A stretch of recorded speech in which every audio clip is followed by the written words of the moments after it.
every matter or matter बोल दो, ठीक है, is made up, any substance is made up of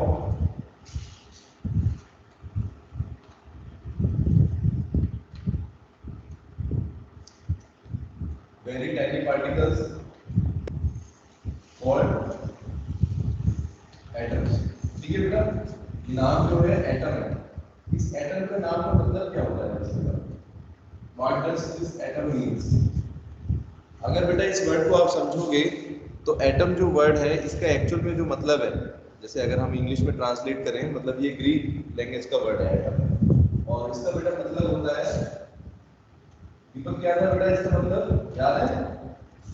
individual. क्या था बेटा? ए क्लस्टर एटम। एटम वर्ड का मतलब क्या है?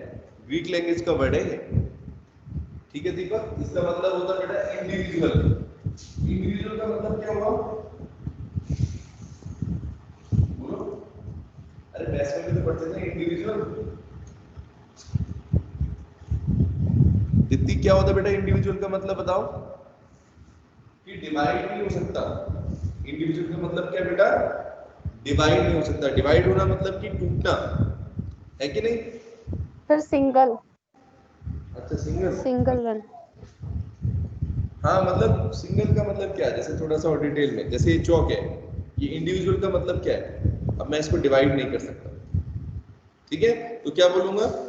इंडिविजुअल है, मतलब ये सबसे छोटा पार्टिकल है, इसको और ज्यादा तोड़ नहीं सकते।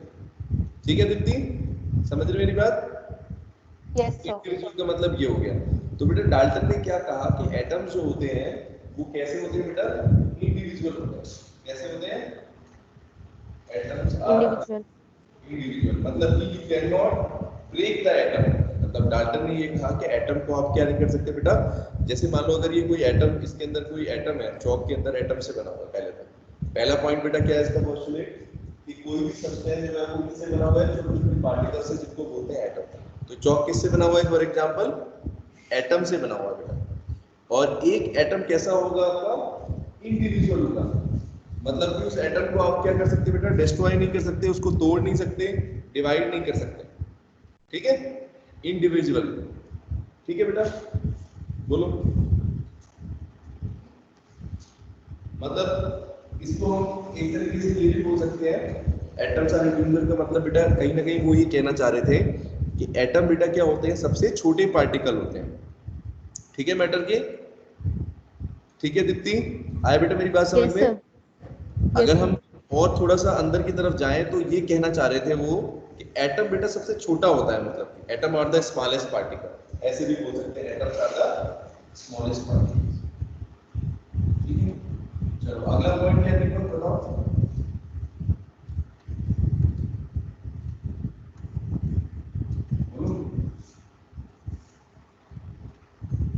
अगला क्या था बेटा? और भी हमने कुछ पॉइंट्स लिए थे। थर्ड पॉइंट बेटा था फर्स्ट, सेकंड, थर्ड, ये सभी बेटा नोट्स के अंदर है, ठीक है दीप्ति? नोट्स के अंदर बेटा मैंने दे दिए, जो बच्चे एमपी बोर्ड के हैं वो इनको कंपलसरी लिख लेंगे, और बाकी बच्चे मैं उनका एक तरीके से नॉलेज के लिए तो बेटा जरूरी है ही, क्योंकि आगे का अगर अपने को पढ़ना है तो पीछे का क्लियर होना चाहिए, ठीक है दीप्ति? Okay sir. ठीक है, बेटा थर्ड पॉइंट है दीपक, एटम्स, किसी भी एटम की बेटा किसी भी एक एलिमेंट की बात करें, जैसे ये चौक है, या मान लो अगर ये चौक कैल्शियम से बनी हुई है, ठीक है बेटा? अगर ये चौक कैल्शियम से बनी हुई है तो इसके जितने भी एटम्स होंगे सारे क्या होंगे दीपक? कैसे होने चाहिए? एक जैसे, सिमिलर होने चाहिए ना, एक जैसे। जितने एटम होंगे बेटा इस चौक के अंदर सारे एक जैसे होंगे, आर आइडेंटिकल, ठीक है? और इनकी प्रॉपर्टी भी बेटा क्या होगी? जो भी फिजिकल केमिकल प्रॉपर्टी होगी वो भी क्या होगी? एक जैसी होगी। फिजिकल प्रॉपर्टी और केमिकल प्रॉपर्टी समझते हो सभी बच्चे? दीपक बताओ बेटा, फिजिकल प्रॉपर्टी में कौन कौन सी आती हैं और केमिकल में कौन कौन सी आएंगी? सोच के बताओ।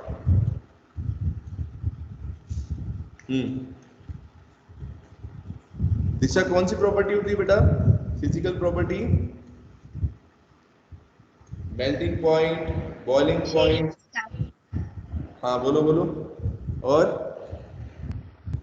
उसका शेप कैसा है, हाँ शेप साइज, ठीक है, उसकी डेंसिटी कितनी है, ये सब बेटा क्या होती है, फिजिकल प्रॉपर्टी होती है।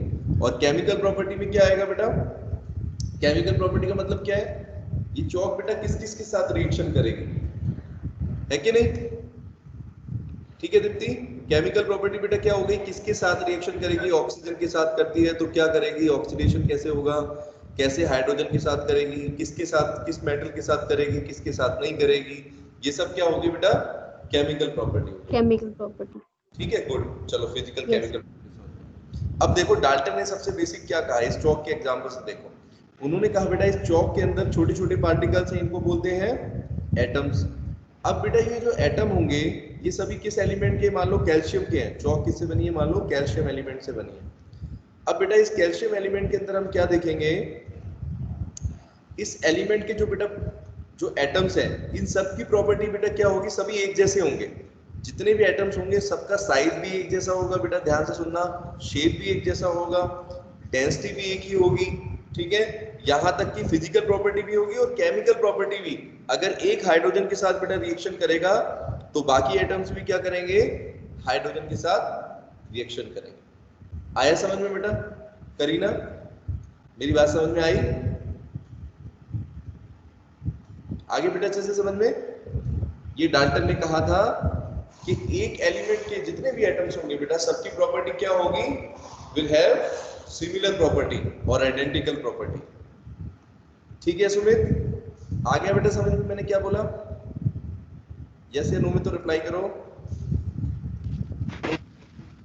ठीक है, ठीक है। प्रणाली आपको आया बेटा समझ में, थर्ड पॉइंट मैंने बोला that atoms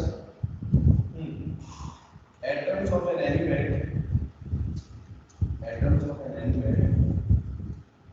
ठीक है, are identical, जितने भी एटम होंगे बेटा वो क्या होंगे, एक जैसे होंगे, सिमिलर भी बोल सकते हो, सिमिलर बोल सकते हो, आइडेंटिकल बोल सकते हो, यही मतलब आइडेंटिकल का मतलब बेटा क्या होता है, हूबहू, आइडेंटिकल का मतलब क्या है, हम शक्ल, एक जैसी प्रॉपर्टी, एक जैसा साइज, सब कुछ सेम होगा। अगर एक एटम का रेडियस बेटा इतना है, ठीक है, तो दूसरे का भी क्या होगा, इतना ही होगा। अगर एक ऑक्सीजन के साथ रिएक्शन करेगा, ठीक है बेटा, कैल्शियम ऑक्साइड बनाएगा, तो दूसरा भी क्या करेगा, कैल्शियम ऑक्साइड बनाएगा। बोलो, समझ रहे मेरी बात, सुमित ठीक है बेटा, यस सर। Yes sir. अगर मानो, चलो और इसमें और चीज देख लो, जैसे इसका मेल्टिंग पॉइंट देखते हैं कैल्शियम का, अगर बेटा इसका अभी देख लेते हैं, अगर मान लो 100 डिग्री सेल्सियस है, मान लो उतना तो ज्यादा ही है इससे, ठीक है, तो बेटा अगर एक का 100 डिग्री सेल्सियस है तो दूसरे का भी क्या होगा, मेल्टिंग पॉइंट सेम होने वाला है, समझ गए। Atoms of an element are similar or identical and have identical properties, ठीक है बेटा, प्रॉपर्टी में दोनों आ गए, केमिकल भी और फिजिकल भी। आ रहा है सबको समझ में, ठीक है, रिप्लाई करो बेटा, हितेशी आ गया बेटा समझ में, यस सर। गुड, ठीक है, यस प्रॉपर्टी में दोनों चीजें आ गई, मैंने लिख दी जैसे कि केमिकल भी और फिजिकल भी, दोनों प्रॉपर्टी एक जैसे, ठीक है, फिजिकल प्लस केमिकल। चलो ये थर्ड पॉइंट है, इसके बाद फोर्थ पॉइंट की बात करते हैं। फोर्थ पॉइंट बेटा क्या होगा, तो देखो फोर्थ पॉइंट क्या होगा, उन्होंने बेटा कहा फोर्थ पॉइंट में, जैसे कि चौक है, ठीक है बेटा, तो चौक के मान लो ये कैल्शियम से बना हुआ है तो इसके सारे एटम एक जैसे हैं। अब इस चौक को कंपेयर करूं अगर मैं इस माउस के साथ, या मान लो कोई और चीज आप ले लो, ठीक है, एक डस्टर ले लेते हैं, ठीक है, तो बेटा चौक के अंदर जो है मान लो कैल्शियम से बना हुआ है, और मान लो डस्टर कोई और एलिमेंट से बना हुआ है, आयरन से बना है, ठीक है, या कोई और कोई भी सब्सटेंस हो सकती है। तो बेटा इन दोनों के पार्टिकल्स कभी भी क्या होंगे, एक जैसे नहीं हो सकते। मतलब कि जो कैल्शियम के पार्टिकल्स होंगे बेटा, कैल्शियम के एटम्स होंगे, उनकी प्रॉपर्टी किसके साथ मैच नहीं करेगी, किसी भी दूसरे एलिमेंट के एटम के साथ मैच नहीं करेगी। यानी इसकी प्रॉपर्टी बेटा अलग होगी कैल्शियम के एटम की, और चौक जिससे बना है यानी आयरन से बना है मान लो, तो आयरन के बेटा एटम्स की प्रॉपर्टी क्या होगी, डिफरेंट होगी। आई मेरी बात समझ में हृदयश्री? क्या कहा बेटा मैंने कि कोई यस भी सर। दूसरा एलिमेंट जो है, आगे और थोड़ा समझा देता हूँ। इसका मतलब हम बेटा बोल सकते हैं कि पूरे नेचर के अंदर अगर बात करें, मैटर की बात करें बेटा, तो कोई भी कभी भी ऐसा नहीं होगा कि दो एलिमेंट का दो एलिमेंट्स के एटम्स की प्रॉपर्टी क्या हो जाए, सेम हो जाए। यानी कि दो ऐसे देखो, कैल्शियम के एटम का एक अगर रेडियस देखें या उसका मास देखें या कोई भी प्रॉपर्टी, ठीक है, अगर इसका मेल्टिंग पॉइंट 100 डिग्री सेल्सियस है तो ऐसा नहीं है कि आयरन के अगर देखें तो उसका भी सेम हो जाए, बिल्कुल 100 नहीं होगा, कुछ ना कुछ डिफरेंट बेटा जरूर होगा। तो हम क्या बोलेंगे उसको, नो टू एलिमेंट्स, ऐसे लिखते हैं, एटम्स ऑफ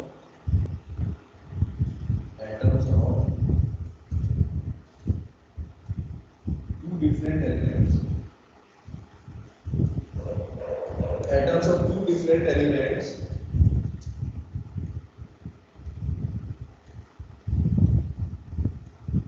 are या have different property। ऐसी प्रॉपर्टी होगी बेटा, अलग अलग प्रॉपर्टी, ठीक है। बोलो बेटा आया समझ में? दीप्ति क्या लिखा है मैंने, atoms of two different elements have different properties. का क्या मतलब है, इसका क्या मतलब हो बेटा, कभी भी दो एलिमेंट ऐसे नहीं होंगे जिनका मेल्टिंग पॉइंट एक जैसा हो गया, या दोनों बिल्कुल एक जैसी प्रॉपर्टी शो नहीं करेंगे, अलग अलग शो करेंगे, ठीक है। दोनों का मास भी अलग अलग होगा, ठीक है बेटा। बोलो अब आप लोग, आपने पढ़ा है 9th क्लास में भी, बोलो दीप्ति बेटा क्या पूछ रहे हो, ठीक है। Yes sir. गुड। तो अब देखो बेटा, जैसे मान लो आपने अच्छे से पढ़ा है कि अगर हम डिफरेंट एलिमेंट्स की बात करें, जैसे हाइड्रोजन का मास कितना होता है, for example atomic mass hydrogen का कितना होता है, 1 होता है ना। हीलियम का बेटा 4 होता है।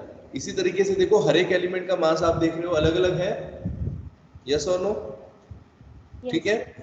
और यहाँ तक कि आप अगर प्रॉपर्टीज की बात करो तो वो भी अलग अलग है, क्योंकि हाइड्रोजन के एटम बेटा अलग तरह की प्रॉपर्टी शो करते हैं, हीलियम के एटम जो है वो बिल्कुल डिफरेंट शो करते हैं। हीलियम एक इनर्ट गैस होती है ना, हाइड्रोजन बहुत ज्यादा रिएक्टिव गैस होती है, ठीक है कि नहीं, तो बहुत डिफरेंट है।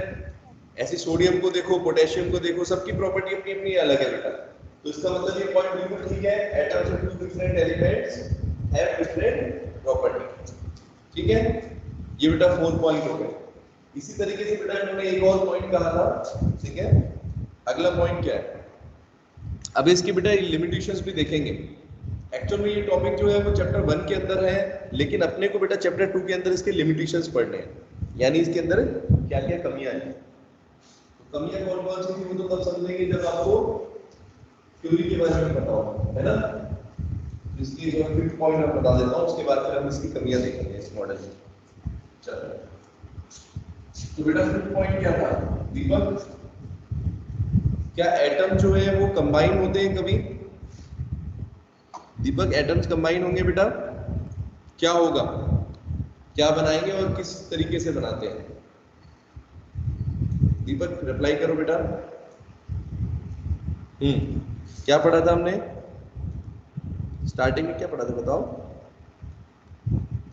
एटम्स कंबाइन होंगे, क्या बनाएंगे, ये तो बाकी बच्चों ने भी पढ़ा है 9th क्लास में, याद करो। अक्षय क्या बनाते हैं बेटा, एटम्स कंबाइन करके क्या मॉलिक्यूल्स बनाते हैं ना, हाँ।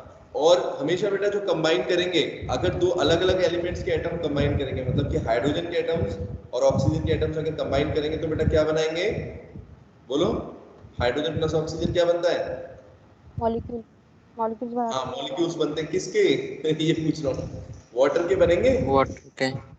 वाटर के मॉलिक्यूल्स बनेंगे। लेकिन बेटा ये हमेशा जो, हाँ ये हमेशा बेटा जो कंबाइन करेंगे इनकी हमेशा बेटा एक रेशो होगी आपस में, मान लो इसके 10 ग्राम इसके 20 ग्राम, ऐसा कुछ रेशो होगी। इसी को बोलते हैं बेटा डेफिनेट रेशो। ऐसा नहीं है कि आप सोच रहे हो कि किसी भी रेशो में बेटा कंबाइन हो जाएंगे, है ना दीपक? हमेशा बेटा किस रेशो में कंबाइन होते हैं? एटम्स ऑफ टू और more different elements always combine in a definite ratio. किस रेशो में बेटा कंबाइन होंगे? एक डेफिनेट रेशो में। डेफिनेट का मतलब क्या हो गया? जैसे 1:2, 2:3, कोई भी एक रेशो होगी बेटा जो फिक्स होगी। समझ रहे मेरी बात? दीप्ति आई समझ में? Definite ratio. Yes sir. तो पॉइंट बेटा अपना क्या हो जाएगा? Atoms of two different elements, atoms of two different elements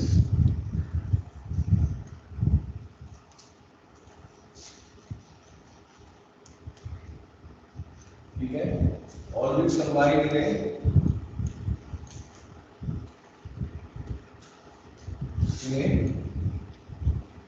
simple number ratio होती है ये, ठीक है, ये डेफिनेट रेशो, ये डेफिनेट और फिक्स, ठीक है बेटा। फिक्स रेशो में हमेशा कंबाइन होगी। अगर देखो बात करें हाइड्रोजन और ऑक्सीजन की, तो ये बेटा कैसे कंबाइन होते हैं? इनकी भी रेशो फिक्स है। हाइड्रोजन प्लस ऑक्सीजन की बात करें बेटा, वाटर बनाएंगे तो इनकी रेशो क्या होती है? फिक्स होती है। क्या होती है वो रेशो? फिक्स होगी। तो जैसे मान लो 2:1 होती है बेटा, ठीक है, अगर हम देखें 2:1 है या 1:8, कोई भी रेशो होगी तो वो क्या होगी बेटा? फिक्स होगी कि भाई इसके 2 ग्राम और इसके 1 gram, 2 gram of hydrogen and 1 gram of hydrogen react to form, ठीक है, मॉलिक्यूल ऑफ वाटर। ठीक है, आया बेटा समझ में हितश्री? ठीक है बेटा, ये 5 पॉइंट हमने अभी पढ़ लिए। इसी तरीके से बेटा हर एक रिएक्शन के साथ जो होगी डेफिनेट रेशो होगी। जैसे अगर मान लो ये तो मैंने वाटर का एग्जांपल दिया, ऐसे एक और बेटा गैस पढ़ी है आपने, अमोनिया गैस, याद है दीपक? अमोनिया गैस NH3 बोलते हैं। कैसे बनेगी बेटा वो? देखो, नाइट्रोजन प्लस हाइड्रोजन, अगर nitrogen gas plus hydrogen gas अगर बेटा आपस में रिएक्शन करेगी तो क्या हो जाएगी? क्या बनेगा बेटा? NH3 अमोनिया गैस में, ठीक है। इधर तो बेटा इसमें भी कोई ना कोई डेफिनेट रेशो होगी, इसमें भी कोई फिक्स रेशो होनी चाहिए, बोलो। तो इसकी बेटा रेशो होती है 14:3। कितनी होती है दीपक? कॉम्बिनेशन रेशो बेटा क्या होगी आपस में कंबाइन होने की? 14:3। समझ रहे मेरी बात? दीप्ति आ गई समझ में बेटा? एक डेफिनेट रेशो में कंबाइन होंगे। अगर वाटर की बात करें तो अलग रेशो है, इसकी बात करें तो अलग रेशो है। कोई भी सब्सटेंस बन रही है, कोई भी मॉलिक्यूल बन रहे हैं बेटा, तो उनकी जो डेफिनेट रेशो है वो फिक्स है, ठीक है। अब बेटा इनकी लिमिटेशंस की बात करेंगे। क्या क्या इनके अंदर लिमिटेशंस है वो देखो। सबसे पहले बेटा लिमिटेशन का मतलब क्या होता है? अच्छा, लिमिटेशन किसको बोलते हैं? ये ड्रॉबैक, उसमें कुछ कमी हो। हाँ, गुड। तो बेटा जैसे हम हमेशा पढ़ते हैं साइंस के अंदर, सबको पता है ये बात कि बेटा साइंस के अंदर लगातार क्या होता रहता है? इनोवेशन होता रहता है, नई नई टेक्नोलॉजी बेटा आती रहती है, नई नई चीजें हम पढ़ते हैं। यस और नो? अब जैसे मान लो आपने 10th क्लास में पढ़ा है एलिमेंट्स का क्लासिफिकेशन, याद होगा सबको। तो बेटा सबसे पहले देखो उसमें क्या था, सबसे पहले क्या नाम था उनका, ट्रेड्स जो थे, फर्स्ट साइंटिस्ट क्या थे? डी ब्रॉगली, याद रह गया। जो बेटा ट्रेड्स थे, 3 एलिमेंट्स को क्लासिफाई किया गया था, है ना? स्टार्टिंग में एक एलिमेंट डिस्कवर, हाँ क्या था बेटा? नाम से डोबरनियर। हाँ डोबरनियर, वही मैं कहूँ ना, डी से डोबरनियर ट्रेड्स बेटा। तो डोबरनियर ट्रेड देखो, पहले उन्होंने 3 एलिमेंट्स बताए, लिथियम, पोटेशियम, सोडियम, इस तरीके से क्लासिफिकेशन किया। फिर बेटा क्या हुआ? न्यूलैंड्स आए, न्यूलैंड्स ने बताया कि और एलिमेंट्स के बारे में बताया कि उनको इस तरीके से अरेंज कर लो। इसी तरीके से बेटा क्या हो रहा है, धीरे धीरे जैसे जैसे टाइम बढ़ता है या जैसे जैसे चीजें हम बढ़ाते हैं तो आप देखते हो कि कुछ ना कुछ पीछे की चीजों में कमियां अपने को पता चलती हैं या नई चीजें पता चलती हैं, तो उसमें हम आगे बढ़ जाते हैं। ठीक है, तो डाल्टन्स एटॉमिक थ्योरी जब बेटा उन्होंने ये थ्योरी दी तो 5 पॉइंट्स इसके मैंने मेन आपको लिखवाए हैं। ये बहुत ही इंपॉर्टेंट थ्योरी थी क्योंकि इससे पहले बेटा अपने को नहीं पता था कि दीपक कि एटम नाम की कोई चीज होती है, किसी भी मैटर के अंदर एटम्स होते हैं। ये पहली बार किसने बताया बेटा? एटम्स और मॉलिक्यूल्स के बारे में बहुत अच्छे से बताया डाल्टन ने। ठीक है बेटा, तो डाल्टन का बहुत इंपॉर्टेंट रोल है, इसीलिए उनको क्या मिला था? नोबेल प्राइज भी मिला था। नोबेल प्राइज किसके लिए मिलता है सबको पता है? हर फील्ड के लिए मिलता है वैसे तो, लेकिन ये जो है साइंस के फील्ड में जो है यानी केमिस्ट्री में और फिजिक्स में जो मिला है उनको बेटा अपने मॉडल के लिए मिला, डाल्टन एटॉमिक थ्योरी के लिए मिला, मतलब ठीक है, एटम के बारे में बताया। लेकिन बेटा इस थ्योरी के अंदर कुछ ना कुछ क्या थी अक्षय? कमियां थी। तो कौन कौन सी कमियां थी जिसकी वजह से इसको फिर हमने बाद में रिजेक्ट किया और फिर बाद में नहीं किया? तो बेटा एक एक करके देखते हैं एक्चुअल में हुआ क्या। डाल्टन ने क्या कहा सबसे पहले कि मैटर और substance is made up of very tiny particles called atom. बहुत छोटे छोटे पार्टिकल्स से बनी है जिनको एटम्स बोलते हैं। और ये एटम्स बेटा कैसे होते हैं? ये बात तो ठीक है, एटम से बने होते हैं, लेकिन उन्होंने बेटा क्या कह दिया that atoms are the smallest particles of matter. क्या बोला दीप्ति? सबसे छोटे पार्टिकल्स होते हैं। ठीक है, स्मॉलेस्ट पार्टिकल्स। सबसे छोटे पार्टिकल्स होते हैं बेटा। लेकिन आज आप लोग जानते हो कि एटम सबसे छोटा नहीं होता, एटम के अंदर और भी चीजें होती हैं जैसे इलेक्ट्रॉन्स, प्रोटॉन्स, न्यूट्रॉन्स, सबको पता है ना? होते हैं। Yes sir. Yes sir. इनको क्या बोलते हैं हम लोग? एटम के अंदर जो पार्टिकल्स होते हैं उसको क्या बोलते हैं? सब एटॉमिक पार्टिकल्स। क्या बोलते हैं? सब एटॉमिक पार्टिकल्स। सब का मतलब क्या है? इस एटम के अंदर है सब एटॉमिक पार्टिकल्स। इसमें कौन कौन से हो गए? इलेक्ट्रॉन आ गए, प्रोटॉन आ गया और न्यूट्रॉन आ गया।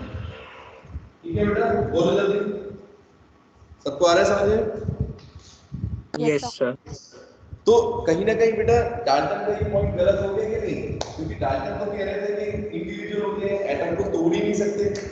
जब बेटा एटम को तोड़ नहीं सकते तो उसके अंदर चीजें कैसे आ गई? मतलब स्मॉलेस्ट एटम, उन्होंने कहा एटम तो सबसे स्मॉलेस्ट है, लेकिन हम जैसे जैसे बेटा आगे डिस्कवरी हो रही थी, थॉमसन ने भी बताया था, फाराडे ने कुछ एक्सपेरिमेंट्स किए थे, पढ़ेंगे धीरे धीरे, तो उन एक्सपेरिमेंट्स का बेटा क्या नतीजा निकल रहा था कि एटम के अंदर और भी कुछ चीजें होती हैं जो डाल्टन ने नहीं बताई। सबको आ रही मेरी बात समझ में? और वो था बेटा सब एटॉमिक पार्टिकल्स की डिस्कवरी। तो जब बेटा डिस्कवरी हो गई सब एटॉमिक पार्टिकल्स की, मतलब कि इलेक्ट्रॉन्स की डिस्कवरी होने लग गई, प्रोटॉन की डिस्कवरी हो गई, न्यूट्रॉन की हो गई, तो कहीं ना कहीं डाल्टन का ये पॉइंट क्या हो गया? रॉन्ग हुआ है नहीं? बोलो सेकंड पॉइंट गलत साबित हुआ बेटा, क्योंकि इन्होंने कहा कि स्मॉलेस्ट पार्टिकल्स होंगे, बट एक्चुअल में तो हम क्या देख रहे हैं बेटा कि एटम से भी छोटे पार्टिकल्स होते हैं जिनको क्या बोलते हैं हम? बोलो इधर से आ रहे बेटा मेरे पास समझ में? जिनको क्या बोलते हैं? सब एटॉमिक। सब एटॉमिक पार्टिकल्स। ठीक है, गुड। और सब एटॉमिक बेटा वही है जो आपने पढ़ते आ रहे हो 9th क्लास से, इलेक्ट्रॉन्स, प्रोटॉन्स, न्यूट्रॉन्स, और कुछ नहीं है। ठीक है तीसरी आ गया बेटा समझ में? सेकंड पॉइंट क्रॉस करके गलत हो गया। चलो थर्ड पॉइंट देखते हैं। थर्ड पॉइंट बेटा उन्होंने कहा atoms of an element are similar. क्या कहा था बेटा? मैं पढ़ा के चुका हूं कि एक जैसे होते हैं किसी एटम के। जैसे एक चौक है, चौक के अंदर बेटा जितने एटम होंगे उन्होंने कहा इन सब का प्रॉपर्टी एक जैसी होगी, एक जैसे होंगे, इनका साइज भी एक जैसा होगा, शेप भी एक जैसा होगा, मेल्टिंग पॉइंट, बॉइलिंग पॉइंट, ठीक है, किसके साथ रिएक्शन करेंगे, ये सब चीजें बेटा क्या होगा? केमिकल प्रॉपर्टी, फिजिकल प्रॉपर्टी एक जैसी होगी। ठीक है, लेकिन दीप्ति ये पॉइंट भी बेटा गलत हुआ। कैसे हुआ दीपक? दीपक बताओ ये पॉइंट बेटा गलत कैसे हो गया? किसकी डिस्कवरी हुई थी? इसकी गलत होने का कारण क्या बना? Discovery of isotopes. इसकी बेटा आइसोटॉप्स की डिस्कवरी जब हो गई, जब तक आइसोटॉप नहीं थे तब तक तो सब कुछ ठीक था। ठीक है दीप्ति? जब तक बेटा आइसोटॉप्स नहीं थे, आइसोटॉप्स की डिस्कवरी नहीं हुई थी, तब तक तो डाल्टन की थ्योरी सही थी, लेकिन Okay. आइसोटॉप्स ने सब कुछ बदल दिया। अभी आइसोटॉप्स क्या होते हैं, याद है तुमने बेटा? आइसोटॉप्स का मतलब क्या होता है? एक एलिमेंट की एक से ज्यादा फॉर्म हो सकती है। ये देखो हाइड्रोजन के बेटा, हाइड्रोजन के 3 आइसोटॉप्स होते हैं। आइसोटॉप का मतलब क्या होता है बेटा? किसी भी एलिमेंट के आइसोटॉप्स क्या होते हैं? Atoms having same atomic number but different mass number, है कि नहीं दीप्ति? ठीक है बेटा? Yes, sir. आइसोटॉप्स यही है, आइसोटॉप्स याद आ रहा है? Same atomic number, different. Different mass number या डिफरेंट एटॉमिक मासेस, दोनों एक ही बात है। ठीक है? तो बेटा आइसोटॉप्स की डिस्कवरी के बाद ये पॉइंट गलत कैसे हो गया, बस ये बताओ, कौन बता सकता है? आइसोटॉप्स की डिस्कवरी के बाद ये सेकंड थर्ड पॉइंट जो है वो गलत क्यों लिखा है मैंने? क्यों गलत हो गया? ये पॉइंट में क्या कह रहा है और आइसोटॉप कैसे हैं? ध्यान से देखें एक बार, बताओ बेटा। बहुत ही सिंपल है, कोई मुश्किल चीज नहीं।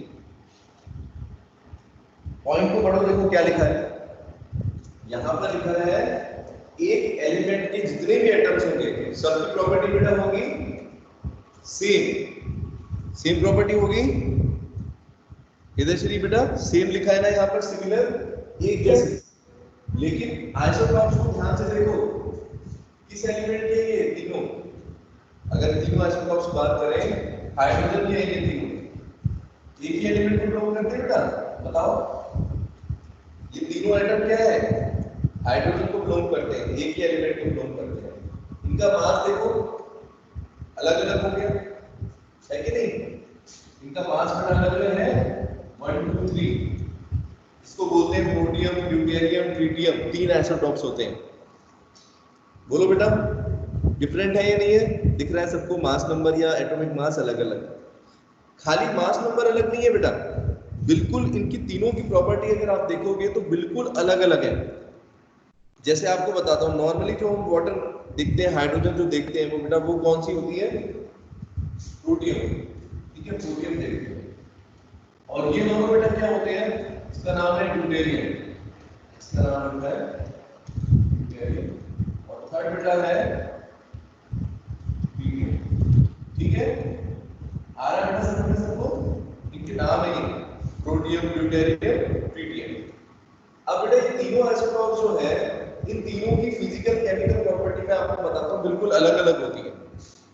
ठीक है, जैसे अगर बेटा देखो ध्यान से, हम जो जनरली हाइड्रोजन की बात करते हैं वो कौन सी होती है करीना?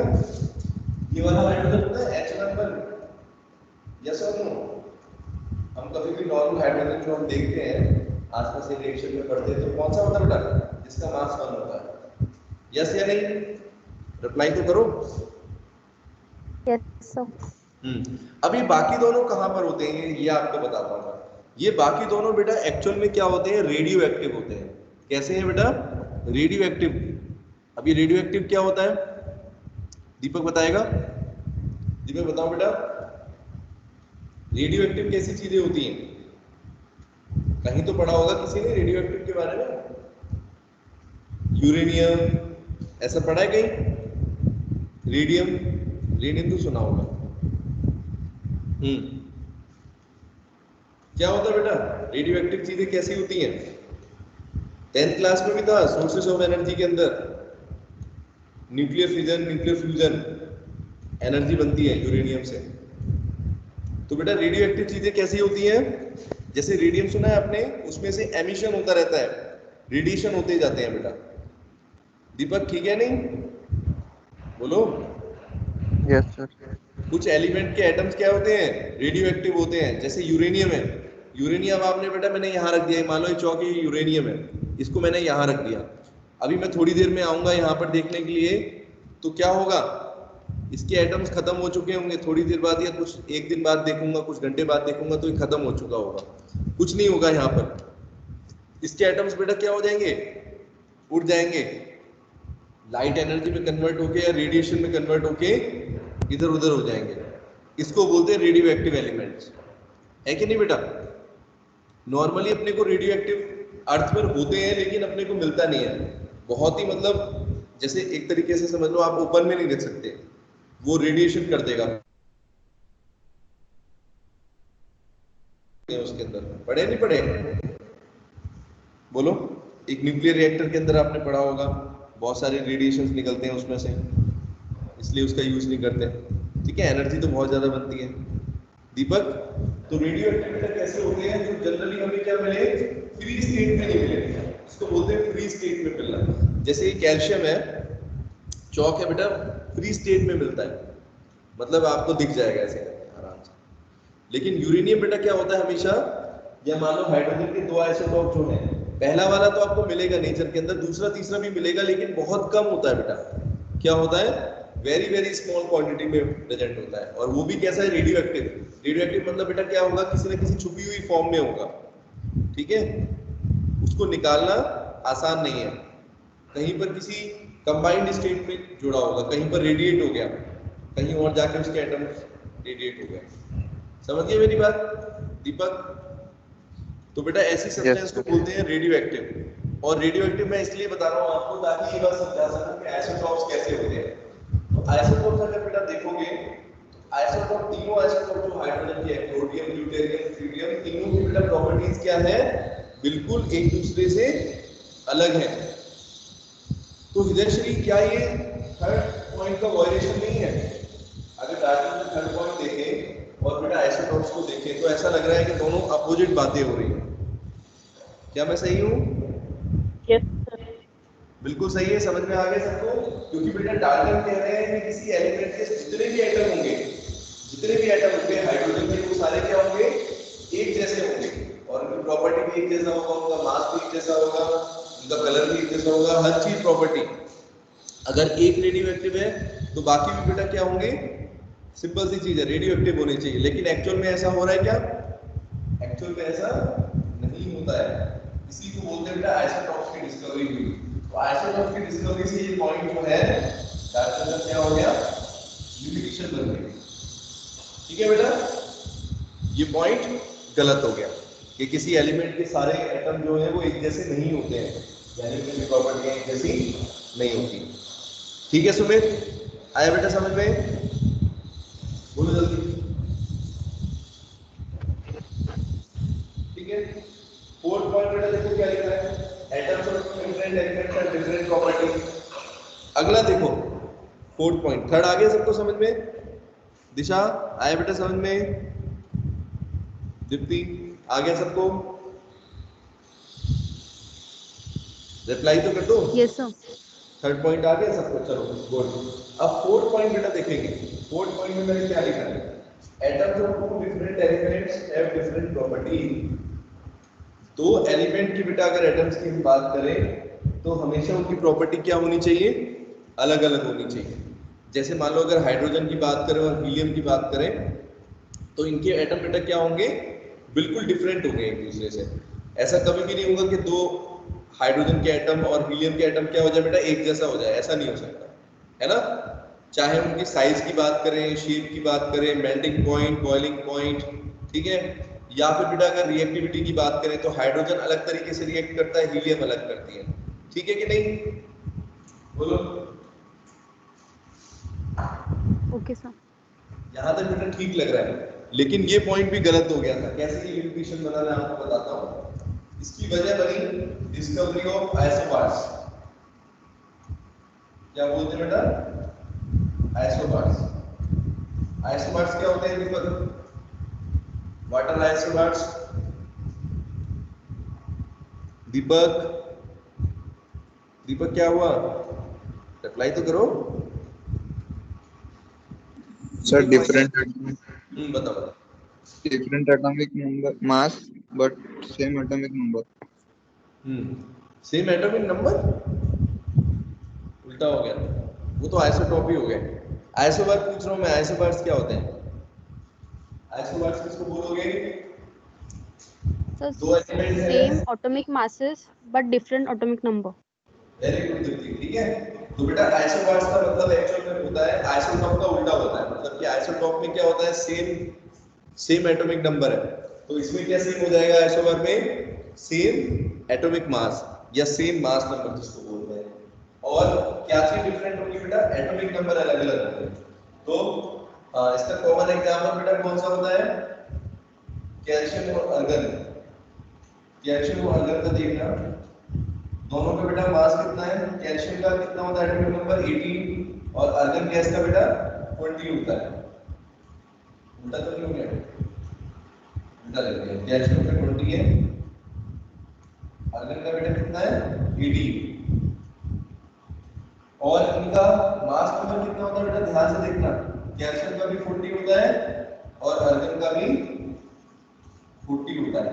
तो ये क्या बन गए, इनको क्या बोलेंगे बेटा हम, क्या है जल्दी, ये आइसोबार्स है, ठीक है, आइसोबार्स।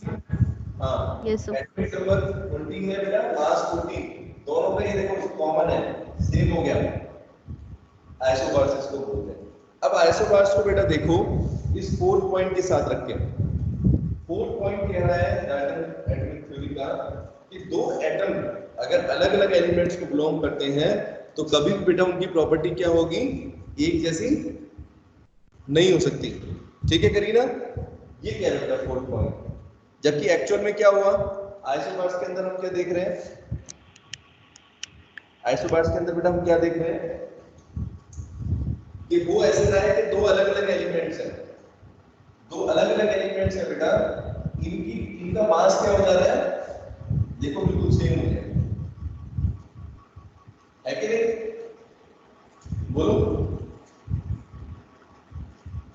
ठीक है दिशा, है ना, यानी ऐसा नहीं लग रहा आपको कि वो तो कुछ और कह रहे हैं, वो तो कह रहे हैं कि दो अलग अलग एलिमेंट्स के एटम कभी एक जैसे नहीं होंगे, उनका मास भी एक जैसा नहीं होगा, कोई भी प्रॉपर्टी एक जैसी नहीं होगी, लेकिन एक्चुअल में तो बेटा हम क्या देख रहे हैं कि कैल्शियम का ये वाला आइसोटॉप, इसका भी मास 40 आ रहा है और आर्गन के इस एटम का मास भी 40 आ रहा है, सेम है।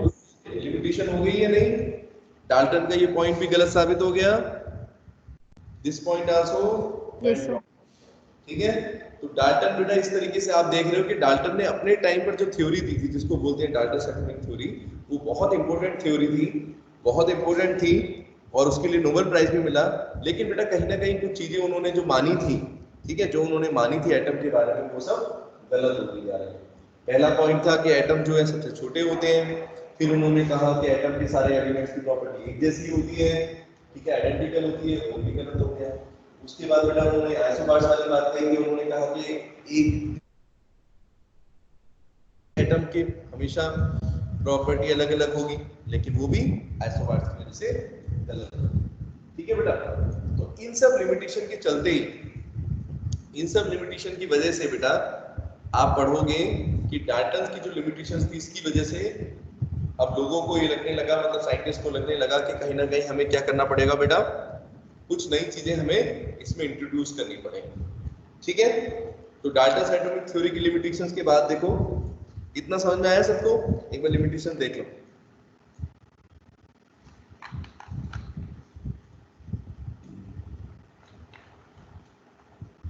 बोले बेटा, तो जैसे मैं बता रहा था बेटा, आपको कोई भी डिस्कवरी होती है, कोई भी चीज की अगर हम बात करें, एटम की अगर बात करें, तो पहले तो लोगों को ये नहीं पता था कि मैटर किससे बना होता है, दीपक, एटम से बना होता है। तो पहली बार डाल्टन ने बताया कि ये एटम से बना होता है। फिर लोगों को ये भी नहीं पता था कि एटम्स आपस में रिएक्शन करके मॉलिक्यूल्स बनाते हैं और वो भी एक फिक्स रेशो में बेटा कंबाइन होते हैं, ठीक है। तो ये पॉइंट उन्होंने बताया। उसके बाद बेटा उन्होंने अपनी थ्योरी बताई, जैसे आप देख ही रहे हो, ठीक है, कि दो एलिमेंट्स है तो अलग अलग है। लेकिन बेटा बाद में क्या हुआ, जैसे जैसे चीजें आगे बढ़ी, तो आगे बढ़ी तो क्या हुआ, जैसे जब इलेक्ट्रॉन, प्रोटॉन, न्यूट्रॉन की डिस्कवरी हो रही थी, तो उस टाइम पर ये माना गया कि भाई ये थ्योरी, इसकी लिमिटेशंस है। तो लिमिटेशंस में आपको कौन कौन से पॉइंट्स ध्यान रखने बेटा, एक तो सेकंड पॉइंट, ठीक है, क्या लिखोगे इसकी जगह लिमिटेशन में, क्या लिखोगे कि एटम्स जो होते हैं बेटा स्मॉलेस्ट पार्टिकल्स नहीं होते हैं, क्योंकि एटम्स के अंदर और भी चीजें होती हैं, ठीक है, जिनको बोलते हैं बेटा सब एटॉमिक पार्टिकल्स, ठीक है। एक्सप्लेन कर दोगे, मैंने नोट्स में दे रखा है आपको अच्छे से, ठीक है, फर्स्ट पार्ट के नोट्स के अंदर है। दूसरा बेटा लिखा हुआ है atoms of an element are identical and have identical properties, ठीक है, एक जैसे होंगे और उनकी प्रॉपर्टी भी क्या होगी बेटा, एक जैसी होगी, ठीक है। बोलो आया समझ बेटा, अच्छे से आ गया।